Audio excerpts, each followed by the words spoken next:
Do you stretch every single day only to wake up just as tight the very next one?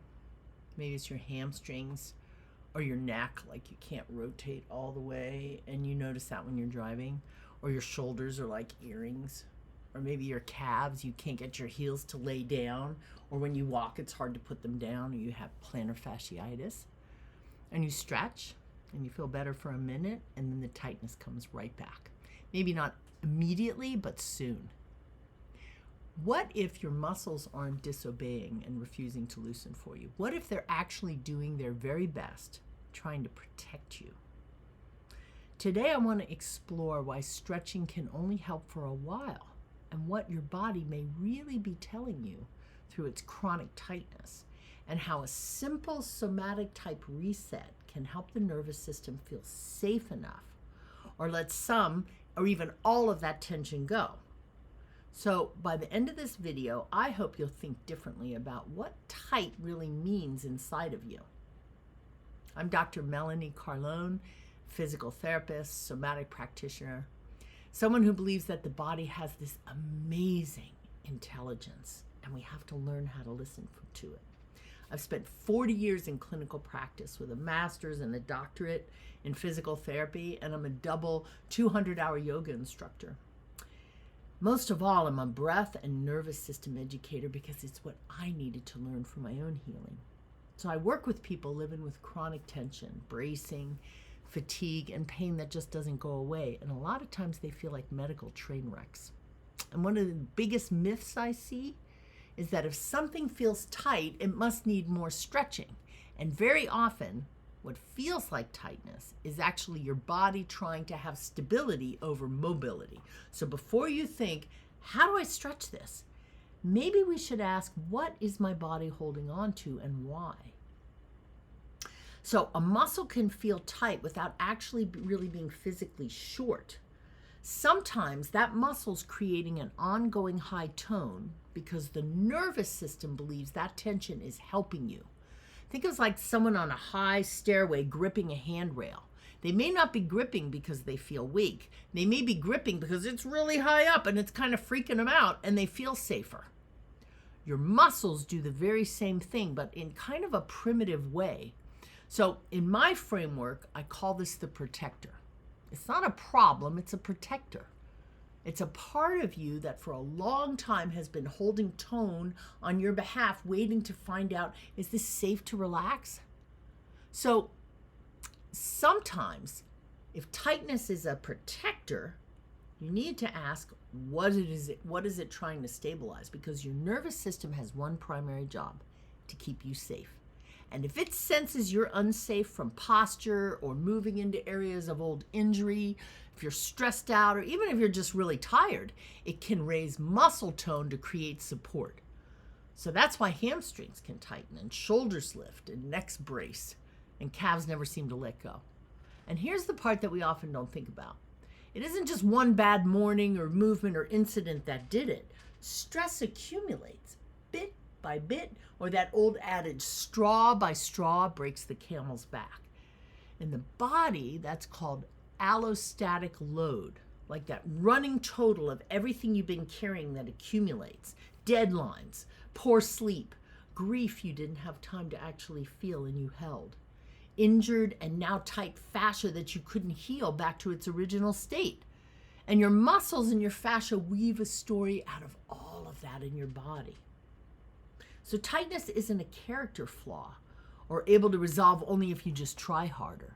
It's actually the body keeping score and trying to keep you upright and protected through more that you were meant to carry alone.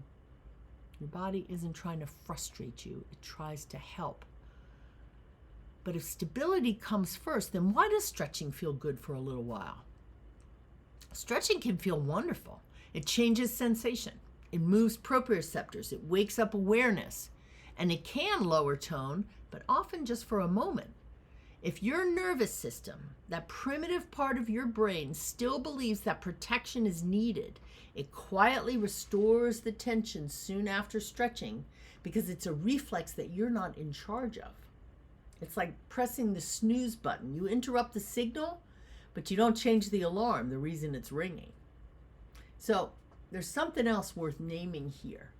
If you try to force a muscle to release before your system feels safe enough, that protector doesn't trust you, your cognitive brain.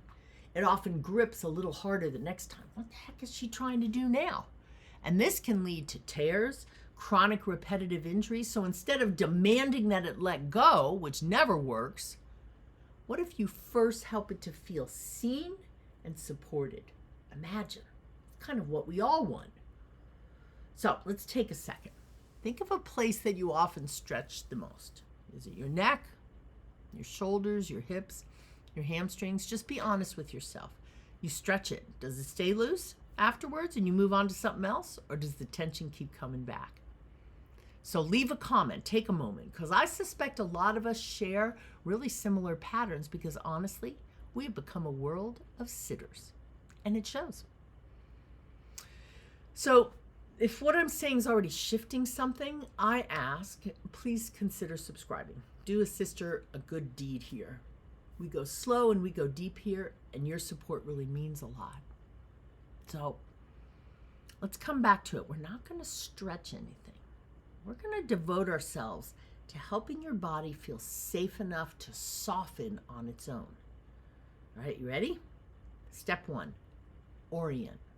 Bring on that parasympathetic quieting. Just look around the room with your eyes soft. Widen your focus. Not staring at one thing, but just kind of take it all in. Let your body register right now, right here. You are fully present. Almost like taking a vacation of just owning your space. Noticing. Very powerful just to orient. You may even notice as you do it, your stomach starts to grumble. Something lets down. That's your parasympathetic nervous system, allowing you to soften. All right, let's try something else. Find your ground. Feel your feet. Feel the soles of your feet and press gently through the heel, the ball of the little toe, and the ball of the big toe, this tripod. Pressing down, let the floor kind of come up to meet you. You're not holding yourself up alone in space. You're connected to gravity. Meet the ground. Breathe almost like you were breathing down into it. Feel what happens when you bring your attention to your weight going down to feel the ground. All right, let's try another really awesome parasympathetic stimulation. Low back rib breathing. So bring your hands to your lower ribs above your waistline. And as you breathe, let your thumbs come back. Breathe in the back of the body. Feel the ribs widen behind you. It doesn't need to be a big breath. Let the floor or the chair hold you and notice the breath. It arrives on its own with your awareness. And often there's a slower, deeper exhale that comes when a body that's been tense realizes it can put down, it can soften the weight. It's not like you perform that breath. You kind of let it find you. Now just tune in. You oriented. You felt your feet. You felt your breath. Now just bring yourself right to the moment. Present. That's the witness mind. Now, let's bring it to the areas that usually feel tight. I'm going to use my neck because that is my best teacher. It's always got something for me to learn. All right? So move gently towards a restricted range. So for me, left rotation is a lot stiffer than right rotation. Okay? So I go left and it kind of feels like a bony block. So you're going to go to where it just begins to feel restricted and hold it. Now, instead of trying to stretch to move further, I'm going to resist the muscles that are protecting me from going that way. So I'm going to push as if something was trying to push my head further, but I'm going to resist. I'm going to push into my hand, breathe in my low back, orient, feel those muscles, and then slowly let go. 5, 4, 3, 2, 1. Let my head come back to center. All right? So we're going to do that again. I'm going to come up to the area of stiffness. You can do this on the shoulder. You can do it with rotation, but right now I'm doing it on the neck. So you come into the area of resistance. I can't go left very far because there's all these muscles trying to hold me around to the right, not let me go to the left. Old motorcycle damage, blah, blah, blah. So for me, left rotation. So now I'm going to bring my hand here as if I was going to try to push further, but I'm not going to. I'm going to resist. I'm going to let those protectors come into awareness. I'm orienting, breathing, and I'm holding. My hand is pushing, my head is resisting. Breathing, softening, and now let go. 5, 4, 3, 2, 1. And I don't know if you can see it, but I can feel it. I can rotate further to the left. Not because I've stretched, but because it was safe to allow the protector to be there, to notice it, and then soften, and then let it all go on a long exhale. So now, without stretching, I'm going to notice the range. And I don't know if you can see it, but it quietly moved ahead. So I move out and back into the restriction, and something shifted. I didn't stretch it. I just got to where the tension was, and then I noticed what it was holding. I let it hold. I breathed, I oriented, and I let it go. Curiosity, just judgment, watching. And that witness part of us, this really important place without trying to force, that witness, observing the tension, observing the feeling of restriction, pressure, releasing and letting go, that overarching witness is actually part of you. It's what you make room for when you do these practices. Your body doesn't change because you force it. It changes because it finally got better information. What do you notice when you allow instead of force? Because when your nervous system feels supported, it often lowers tone all on its own. That's why so many people find change and movement increase through breath, through meditation, through orienting. Not because those things magically lengthen tissue, but because they lower the need for protection. The protector itself feels seen. You bring awareness to it. Awareness is already an intervention. It's simply witnessing that part of you that's protecting and begins to allow it to change. I see it every day in the clinic. You don't always have to make the body let go. Sometimes you just have to really be present and just be with it until it remembers that it's safe to let go. And if protection softens, then what happens to flexibility? So many people chase flexibility. You go to yoga class, they're always stretching, but I've come to see flexibility as something your body will give you when it trusts the environment around it.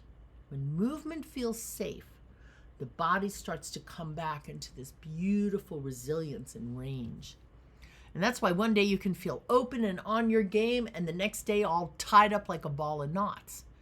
Because when the nervous system feels regulated, your muscles stop working so hard and flow results. But if you're full of stress and difficulty, everything shuts down. You can't force the body to open. The opportunity is to create the conditions where it wants to. Remember, regulate before you renovate. Make it safe first. Pay attention, be compassionate, and then change happens. So if you've been stretching muscles for years with only temporary relief, I want to leave you with this. Your body may not be resisting change. It may not be broken. It may be protecting you in the only way it knows how. So be compassionate with yourself for a change. If you're hard on yourself, remember, you're not broken. You're protecting.